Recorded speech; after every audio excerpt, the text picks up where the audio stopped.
This is part 2 in my series on the Carden-Loyd Carrier and how it helped build the global tank industry. So whilst it isn't necessary to have seen the previous episode, where I go into the history of the vehicle, it would help give some context for some things I will be talking about in this one, which is about its export and its service in the hands of those who bought it. So join me, as we will see this little British warrior take on the French in East Asia, the Germans in East Holland, and the Paraguayans in the middle of the jungle.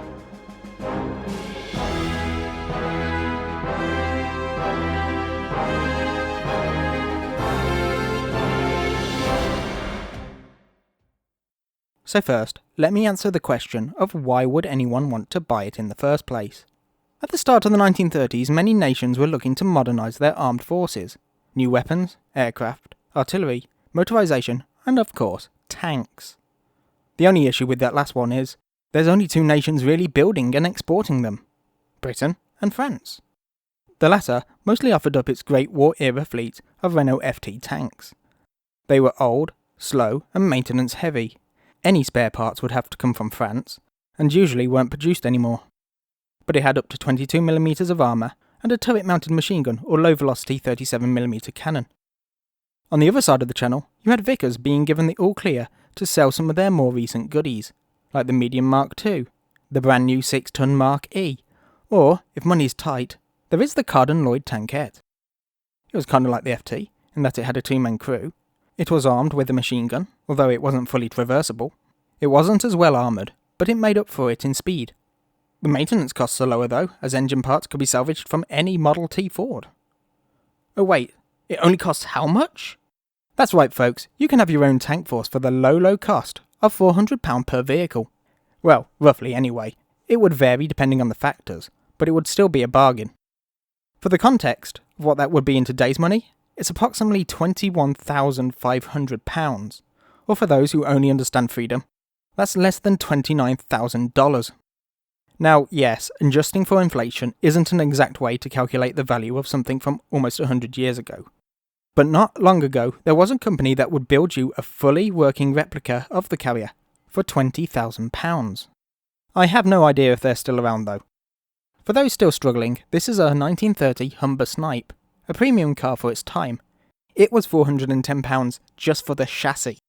This was a fully armoured vehicle, and the export model even came with a roof, with each crewman getting their own hinged cropped pyramidal cover. But what about the FT? How much did that cost? Around 3 to 4 times that, and they've been sitting in storage for a while. It should come as no surprise then, that over 100 were sold globally, to a range of different nations. Yes, by modern standards, that's small, but for the standards of the interwar period, it was pretty huge. So I'm going to do this from east to westish, from far Asia to South America. I'm only covering the nations that bought the Carden-Loyd Carrier, not those who would purchase a production license. That's the topic for the next episode. So our first stop is Thailand, or Siam as it was known at the time of purchase. They would be the largest buyer, purchasing 10 original export Mark 6s in 1930. Followed by a later order of 30 Mark 6 stars in 1934. These would receive the designations Type 73 and Type 77 respectively, the naming convention being derived from the year that they entered service in the Thai Buddhist calendar. The initial batch would take part in the Siamese Revolution and the subsequent coups of the early 30s. In the early 40s, the 73s and the 77s would be used alongside other British imported armour in the Franco-Thai War, before finding themselves in use against the Allies in Burma after the nation was puppeted by Japan. I was unable to find much information on their use in these conflicts, but what I am aware of is that these little tanks were held in high regard. Apparently, they were viewed as a prestige item, which, considering they were the first tracked armoured vehicles in Thai service, makes sense. They are said to have performed well, and that if used competently, were pretty effective. It isn't surprising then that several of them still survive today as static displays. I'm going to cover the next 3 nations altogether in this chapter: China, Japan, and its puppet Manchukuo. Here the Carrier's history gets even more unclear than in Thailand. Just like China at the time, things are confusing and turbulent. I've seen reports that the Republic of China purchased 12 machine gun carriers in 1930, along with spare parts and 6 trailers, or that it was 24 Mark 6s in either 29 or 23, alongside the orders of Vickers 6-ton and Vickers Carden-Loyd amphibious tanks. There were even claims that later in 1936, 29 more VCL Mark VI carriers were acquired. Wait, VCL? Yeah, that is something I didn't point out in the first episode. Despite Vickers-Armstrong absorbing Carden-Loyd tractors, all the tankettes would be produced only in the Carden-Loyd name. The Vickers stamp was never applied to it. Briefly, whilst we're here, if you're wondering what the difference between a tankette and a carrier is, it's nothing. Both terms are valid, and it mostly comes down to marketing and doctrinal use. Generally, in Britain, it is a carrier, but in other places, it is known as a tankette, or even as a light tank, and used as such. So why is that VCL bit a problem? Because it stands for Vickers Carden-Loyd, and the Mark VI was never sold under that title. This leads us on to another issue that will rear its head again later, something I'm going to call carrier confusion. For there is such a thing as the Vickers Carden-Loyd Carrier. Many of these were evolutionary stages between the Carden-Loyd and what would become the Universal Carrier. Along that line, some would branch off, leading to things like the Vickers Light Dragon gun tractor. One day I may delve deeper into that evolutionary period, as well as looking further into the role of British tanks in Chinese service during this time. But right now, that is beyond what time and resources allow me. So with that said, how did they fare in the hands of the Chinese Nationalist Army? Not great. They were part of the 2nd Tank Battalion and were stationed in Shanghai at the time the Sino-Japanese War kicked off. Due to the fierce and chaotic fighting that engulfed the city, practically no information on their actions within the conflict survive. As for the fate of the vehicles, I'll come on to that later, for they weren't the only Carden-Loyds in Shanghai. It is just possible, although there is no evidence of it happening, that the carrier could have been pitted against itself, as the Japanese also had them. We know that they acquired about 6 of them. Dates vary between sources, but I could at least ascertain that 2 of them were purchased in 1930, followed later by at least 4 of the Mark VI stars. After some evaluation at the Army Cavalry School, the Japanese went about creating their own vehicles based on the concept. The first of which would be the Type 92 heavy armoured car, or Jusokosha, a 3-man tankette with the 2nd MG in the turret, and 3 pairs of leaf spring suspended bogies. The other would be the Tokushu Kenisha, which means Special Tractor. This is often abbreviated to just TK, but is more regularly called the Type 94 Light Armoured Car. It fulfilled similar roles to what the MWEE had played with: scouting, towing, providing fire support for the infantry. Further development would eventually result in the Type 97 TK. Apparently, the suspension on these vehicles is based on the carrier as well, although as you can see, there's little in common between the two, with the Japanese tankette having a pair of bogies mounted to a large coil spring via a bell crank. I believe the source of this misunderstanding is a publication by the American Military Intelligence Division called Special Series No. 34, Japanese Tank and Anti-Tank Warfare. Quoting directly from the description of the Type 94 on page 7, the suspension of the tankette is a modification of the Carden-Loyd type. Something similar is said about the Type 97. I believe this is actually referring to the suspension found on the Vickers light tanks, which was also designed by the pair and featured coil springs with a bell crank. Drifting back to the Carden-Loyd Carrier, we know they were deployed to help police Shanghai after it was captured. At least the Mark VI stars were. There is very little information on whether or not they actually saw any action, as most of the evidence of their deployment is photographic. We do know that they were operated by the IGN land forces, under the designation Type Ka machine gun car, the Ka standing for Carden-Loyd. Now if you thought there was scarce information on the carrier's time in Japan and China's hands, oh boy, it gets worse. You see, the Japanese puppet state of Manchukuo is said to have had 20 of them, and that's all there is on that. Nothing is mentioned about their use, fate, or how they got them. Vickers didn't sell them to Manchukuo. The British government had been keeping a tight leash on what they were allowed to export to the Far East, especially Japan. The only thing I can think of, and please remember this is just a hypothesis, it is not a concrete fact, is that since I could find no date of when they entered service, that they are in fact the surviving Carden-Loyds that were captured in Shanghai. This wouldn't be too much of a stretch considering they also acquired most of their armoured cars this way. I wish I could have found more, but the trail unfortunately went cold. Speaking of the cold, it's time to travel around the Baltic, starting our saga in Finland. They bought one carrier, so I expected that there would be very little on it. Oh boy, I was wrong. Finland turned out to be a goldmine for me. You see, at the time, Finland had an organisation called the Suojeluskunta. I'm definitely butchering that, but I am trying my best. In English, it translates to Civil Guard, although they were also known as the White Guard. They were a voluntary paramilitary organisation, where members had to supply their own weapons and equipment. Rifles were relatively easy to acquire, but if you wanted something bigger, there's Suomen Sotilas, or Finnish Soldier, a very popular military magazine that is still going today. At the time, the first few pages would be filled with adverts for things like typewriters, bakeries, lathes, artillery, and even tanks. Did anyone purchase a tank this way? Not that I know of, but it would have been fun. But there are some rare pictures of different variants in those ads, like this 3-inch mortar carrier, and a picture of how it would be transported on its little trailer.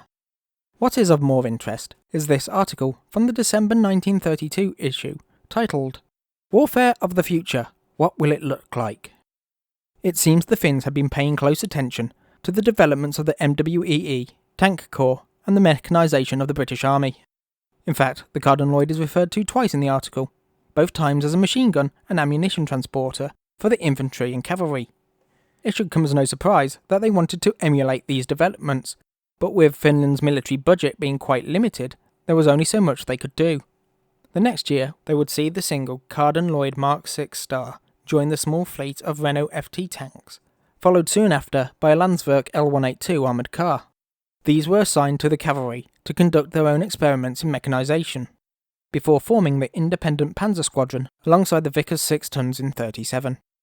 By the start of the Winter War, the tankette, along with the Vickers Carden-Loyd Model 1933, had been relegated to a training role. Eventually, in 1941, it would be stored for preservation. Today you can find it on display at the Parola Armour Museum. Our next tank wouldn't be so lucky. An earlier buyer of a single model, this time being the basic export version of the Mark VI, was Latvia. Purchased in 1930 by the Guard Organisation of Latvia, more commonly known as the Ezagi, a paramilitary militia that was separate from the National Army.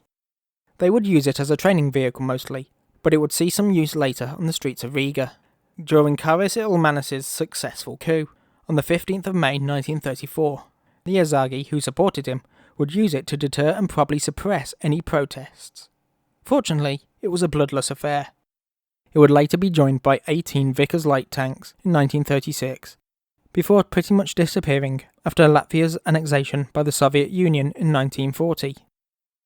Now for the one nation that didn't go to war during this time, Sweden. After attending some trials in the UK, Colonel Gösta Haar, who was in command of the Jota Lifeguards tank battalion, would recommend them to his superiors. This was in 1930, and an order was placed soon after, with the pair of vehicles being delivered the next year. The first was called TR-52, and it was the standard export model Mark VI with the 2 pyramidal hatches. For some reason, I keep finding references to it having a 28 horsepower Ford Model A engine. As you can see, it is quite clearly an original form, so I highly doubt it. The second vehicle, TR-53, is a unique, narrower version. This was achieved by positioning the crew in tandem, with the gunner behind the driver. Something that would work in this configuration pictured here, but I don't know how this later setup works, unless it went back to the one-man idea. Now it is often cited as being a Mark V or Mark V Star, although viewers of the first episode would recall that the Mark V had no suspension and the notoriously fragile wheel-cum-track system, whilst the 5 Star was just a Mark V brought up to Mark VI standards. It is possible that it was originally a Mark V that got heavily modified, but in David Fletcher's Mechanised Force, he suggests that it was specifically ordered by the Swedes. It's believed that it was made this way so it could fit through the narrow channels cut through the snow. As the Swedish army wasn't interested in light tanks at the time, the pair of carriers would spend their first several years trialled as gun tractors for the Bofors 37mm anti-tank gun. Eventually, in April of 1935, they would be transferred to the tank battalion of the Jota Lifeguards. Here they would be fitted with an M14 29 machine gun, which is a Swedish-built variant of the Browning 1917 in 6.5mm, with a cooling jacket from a Schwarzschild M14. Now designated as Lätta Stridswagen M Carden-Loyd. or light tank model Carden-Loyd in English. They would be used for reconnaissance. This would only be for a few years though, as in 1939, just before the outbreak of the Second World War, the Jota Lifeguards would be disbanded. The carriers, now considered obsolete, would be sent to a military museum. However, this wouldn't be the end of service for one of them. At some point in the later years of World War II, the Mark VI would be pulled back out and fitted with a 50mm recoilless gun. This was only a trial though, and I don't believe it went anywhere. Both of them now reside in the museum in Arsenalen. Our final stop for this section is Denmark, who also only acquired a pair of Carden-Loyds. But these were no normal carriers. What the Danes brought blurs the line between tankette and light tank. These are the Vickers-Carden-Loyd patrol tanks, which was one of the few things based on the carrier's chassis that actually carried the Vickers brand, probably because it was developed at their behest. It's not known why they chose to develop it, but it is theorised that they wanted to create a very cheap light tank for the export market. This was achieved by shifting the engine, drive shaft, transmission and differential from the centre of the vehicle to the right, and lengthening the chassis by a few inches. This left enough space on the left for the crew to sit in tandem, the driver at the front with a slightly raised hatch above him. This hatch would be slid to the left to open, which is a good thing as the front of the turret overhangs it. The commander/gunner was sat in a seat at the back, which was suspended from the turret. The front plate was increased to 11mm of armour, and the side to 9. To cope with this extra weight, which was around 2 tons, it was fitted with the 40 horsepower, 3.3 litre Ford Model A engine. Apparently, it could achieve speeds of up to 30 miles per hour. Initially, the suspension was the same basic leaf spring that was on the standard model, with a slightly larger gap between the bogies. This was eventually changed to a pair of swing arms attached to Horstmann coil springs. The Danes had shown some interest in the Carden-Loyd back in 1929.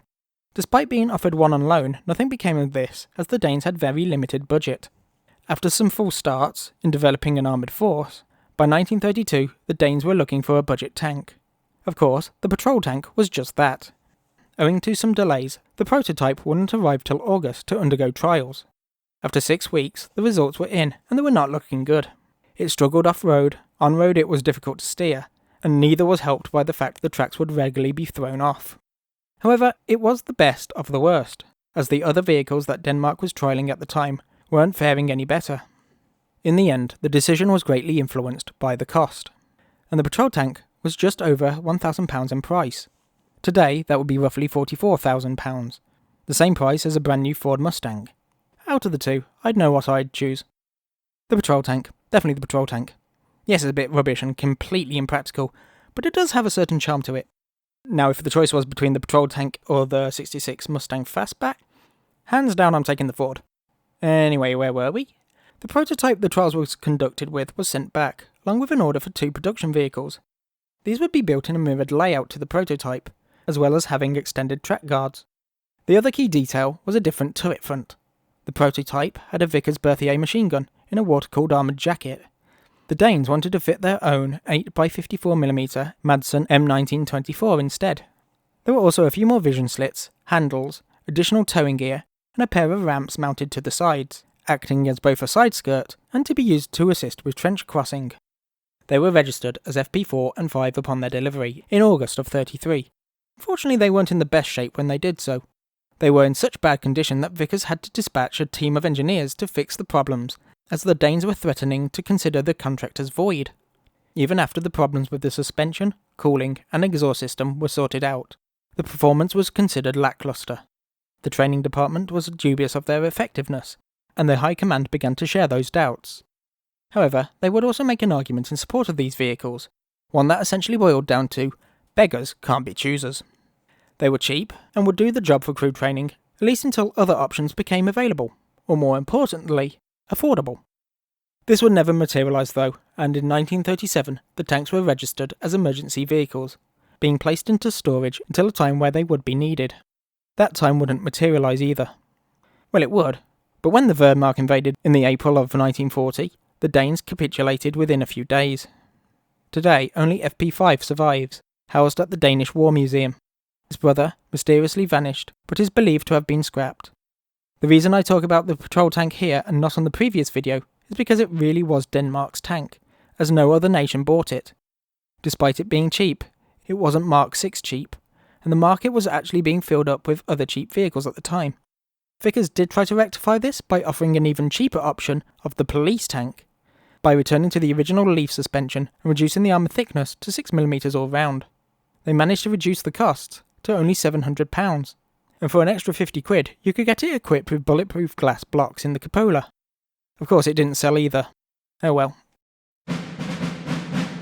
Yes, I know, there wasn't much action for the little tankettes in the last chapter, but don't worry, they will see plenty with our next two neighbouring countries.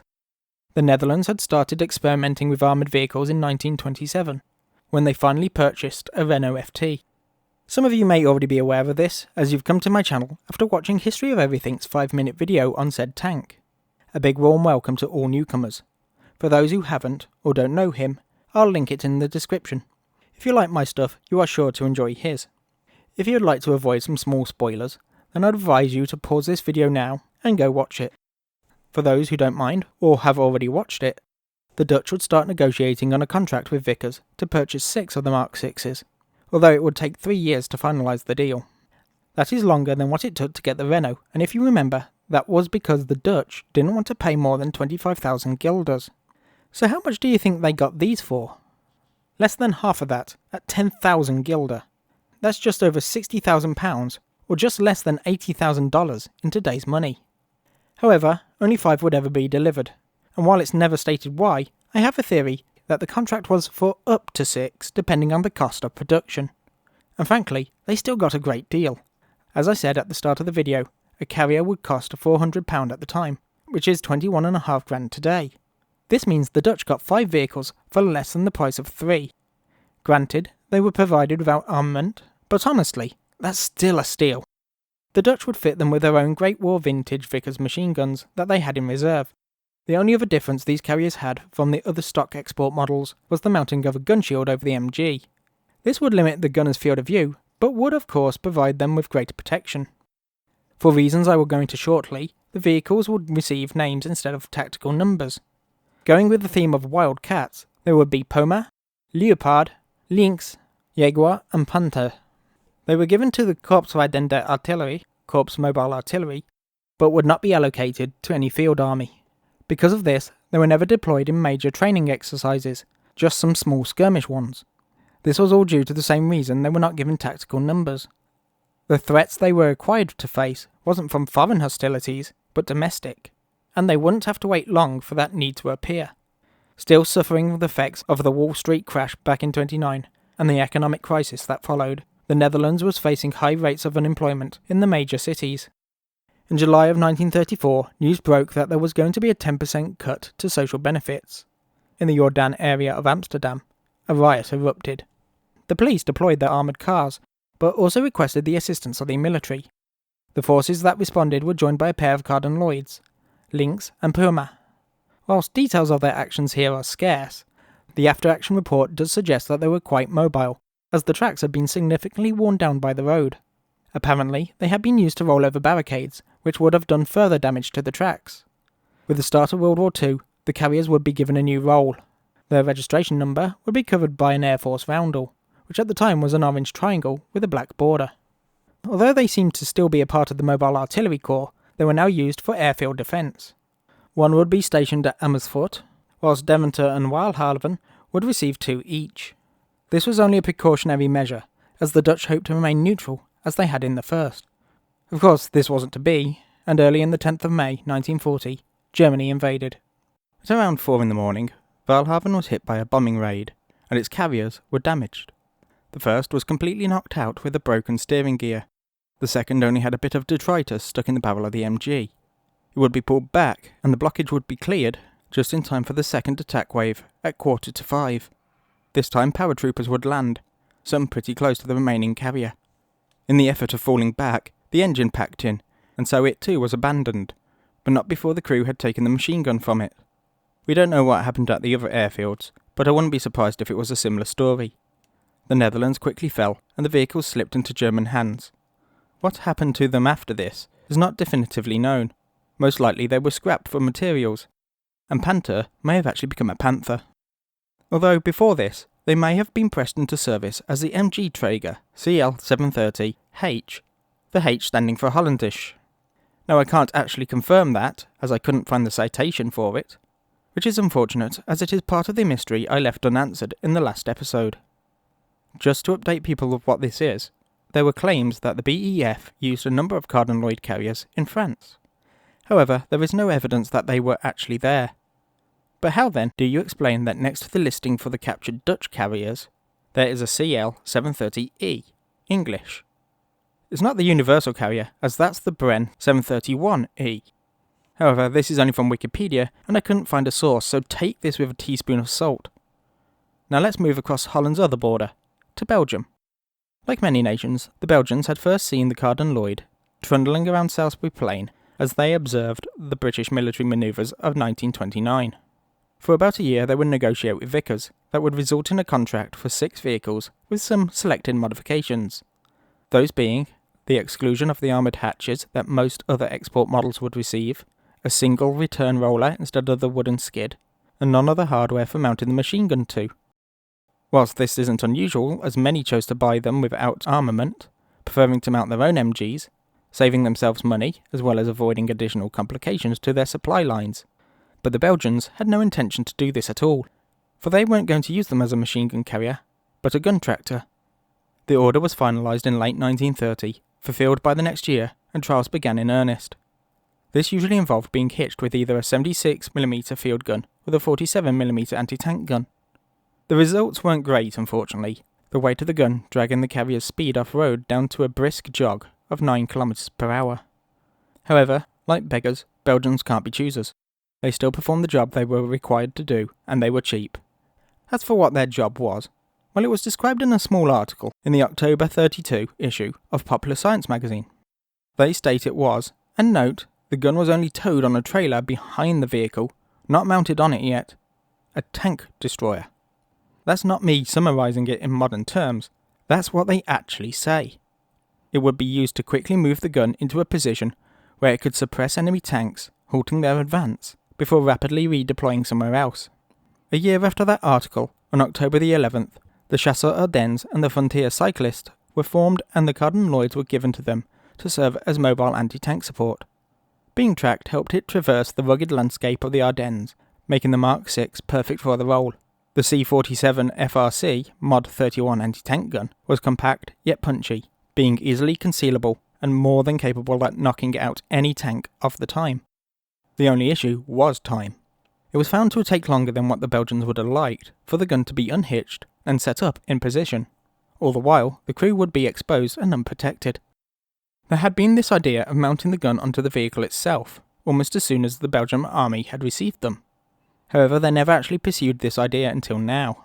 At first it was just one vehicle that was modified, but all of them would be converted before the year was out. The result was what engineers from Vickers would describe as putting an elephant on a mosquito. Although it should be noted that Vickers Carden-Loyd had offered them a similar thing, mounting a short 47mm 3-pounder gun, like the one you find on the Mark E tank, onto the hull of a Mark VI. The Belgians wouldn't buy any though, possibly because the penetration of the 3-pounder was way less than the C-47's. That additional power came with its drawbacks though.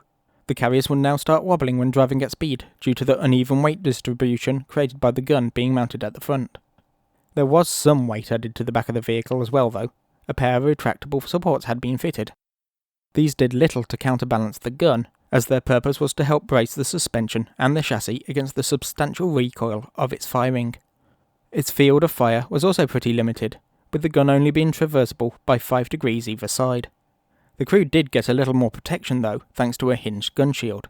It would rest over the gun whilst in combat, but could be swung over the top of the crew to the rear of the vehicle for travelling. And I really do mean a little. The shield was only 5mm thick. Since this wouldn't even protect the crew from most rifle fire, I suspect it was only there to defend against fragmentation. By the looks of things, in the transport position, it would have also helped shield the back of your neck from the sun. What? Melanoma has killed more people than the war ever has? Probably.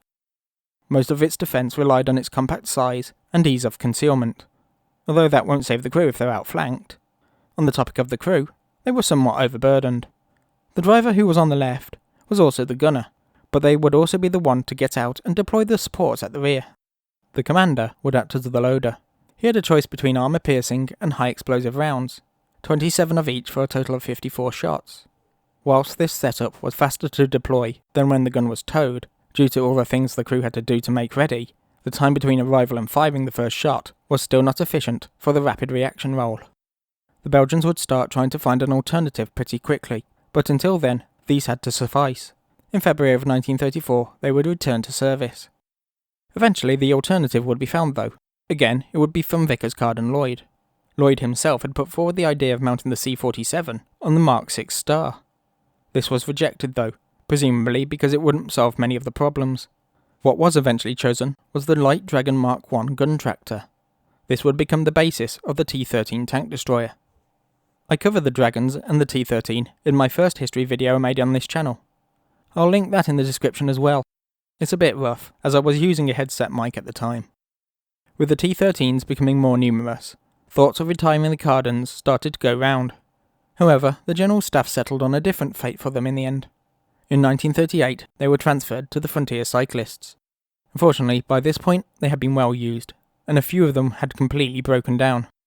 When the Germans invaded on the 10th of May, 1940, the carriers had long been set up in dug-in defensive positions along the Meuse River.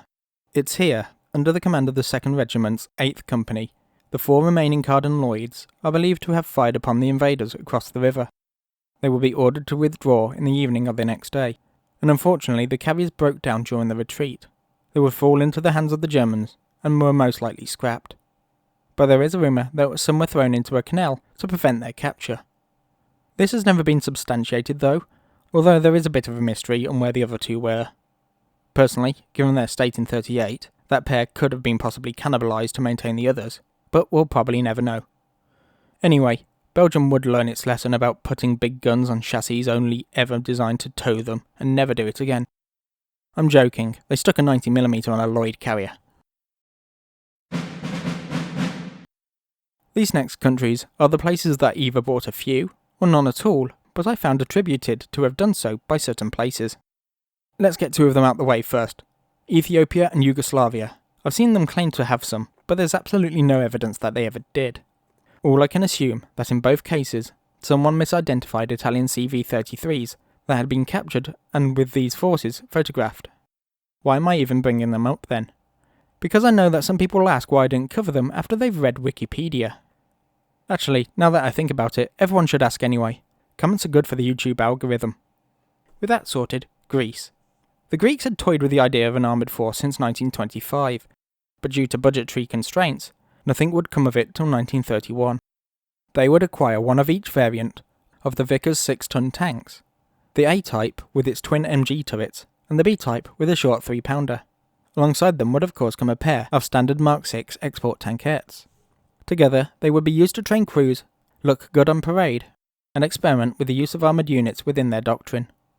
Eventually in 35, with the belief that they would soon get more tanks off France and Britain to fill it out, the 4 vehicles would become the foundations of a new battalion. This never came to pass though. Instead it would be reinforced by 35 captured CV-33s later on during the Greco-Italian War. Unfortunately, like many others I've talked about so far, we don't know what they did during the war, or what happened to them afterwards. So we shall move on to Portugal, who bought 6 of them. Here is a picture of one of them. Yeah, that's not a Carden-Loyd Carrier / tankette. Once again, we have that carrier confusion. This is a Vickers Carden-Loyd Carrier, something that was larger, more powerful, and different in almost every single way. However, it was reported as such in this blog. Someone ran with it and put it on Wikipedia, and then never went back to the blog, or possibly never read the entire thing in the first place, because by the end of it, the OP agrees they misidentified it as a Carden-Loyd. Finally for this section, Canada, who between 1930 and 31 received 12 Mark 6Bs, delivered in 2 batches of 6. Please note that due to this being sometimes written down as 12 across 2 batches, it's often misinterpreted as being 24. I can safely say that is not the case. Initially they were used by the Princess Patricia's Canadian Light Infantry and the Royal Canadian Regiment as tractors for ski troops. They would also see action in late September 1933 when they were dispatched with 2 companies of the Royal Canadian Regiment to Stratford, Ontario. This was done at the request of the Regional Attorney General, who believed that the police would require military assistance in quelling the 1,000-strong force of rioters. In the end, they wouldn't be used, nor would the troops. Whilst there were about 1,000 disgruntled labourers on strike, the protests were mostly peaceful. In fact, it would become a source of shame for the government, as the workers made fun of them for sending in soldiers and their baby tanks to oppress them. Years later, they would be sent to what would become the Canadian Armoured Fighting Vehicle School for training crews till something better became available. Former crewmen recall that at some point the top hatches were permanently removed after it was found that they were getting sick due to the buildup of carbon monoxide inside the hull. Despite this flaw, they do admit to loving it, as many of the drivers hadn't even driven a car before, so it was quite an exciting experience. Now there are a pair of interesting stories that come from Canada related to the Carden-Loyds.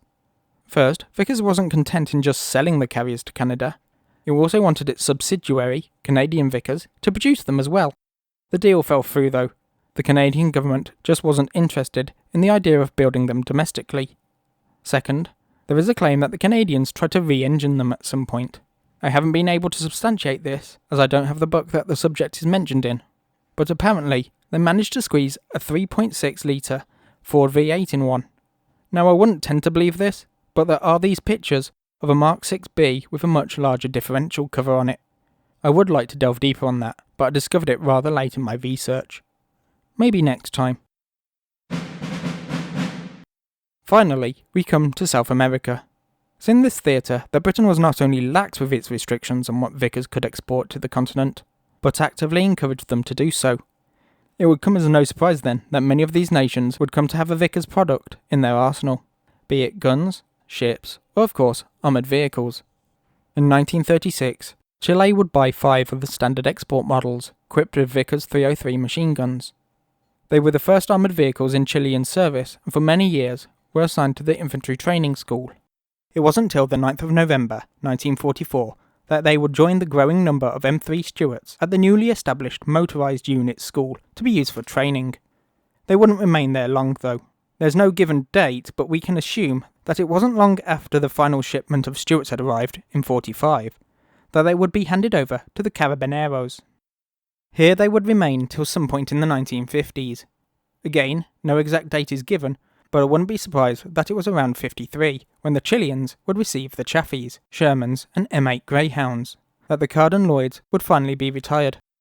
Many of them still survive as gate guardians around Chile today. At some point during their service, the Chileans would try arming them with different weapons. I wasn't able to find much information on these experiments, only the photographic evidence. First we have this one, that has clearly been fitted with an M2 Browning 50 cal. And then there's this one, which to be honest I really would like to know more about. I've been told it's either a 20mm autocannon, or a 15mm BISA or ZB60 machine gun. Perhaps one day I'll find out more about it, and I'll be able to do an update video, but for now, we will come to our final nation, and the one that probably has the most well-known use of these vehicles. Welcome to Bolivia. In the late 20s, with border tensions growing ever more strained with Paraguay, the Bolivians would approach Vickers in order to modernise their armed forces. With a massive £3 million deal, they would get new artillery, infantry weapons, machine guns, tons of ammunition, as well as warplanes, and even 12 tanks. Except, then came the Wall Street crash, and the deal had to be cut by around half. In the end, they would get only 5 tanks, 3 6-ton Marquis, and a pair of Mark 6Bs. Strangely, these would be powered by a 1.5 litre 4-cylinder Meadows engine instead of the Ford Model A. This would have caused little difference to their performance though, as they were also rated to produce 40 horsepower. Now there is a disagreement on when the Carden-Loyds arrived exactly, as sources conflict each other, and since I do plan on covering the Chaco War in its own video one day, I will only be going over how the vehicles fared in the conflict, saving the details of individual battles for that video, so please subscribe if you don't want to miss that. It was tough going for the little tankettes in the dry forest of the Gran Chaco region. I use the term tankette specifically here as the Bolivians, lacking any form of armour doctrine, used them pretty much as that, mobile machine gun nests. As the terrain was rugged and thick with vegetation, any form of flanking or rapid movement with them wasn't really an option, so they were locked into frontal attacks. This wouldn't have been so bad if they were well armoured, as the Paraguayans lacked any form of anti-tank weaponry. As we know though, the armour, whilst being rifle caliber bulletproof, it wasn't completely immune. Bullet splinters and fragments from spalling caused a lot of injuries to the Bolivian tankers, an issue that wasn't helped by the fact the crew had to keep the hatches open all the time. As the war took place during the southern hemisphere's summer, temperatures in this area were well into the high 30s on a cool day. It wouldn't take too long in the sun for the plates to become hard to touch without burning yourself. So of course, with the engine situated between the crewmen, buttoned up could quite quickly become slow roasted. They weren't the only ones suffering from the heat. Both the engine and the MG struggled as their water cooling systems weren't sufficient to handle the climate.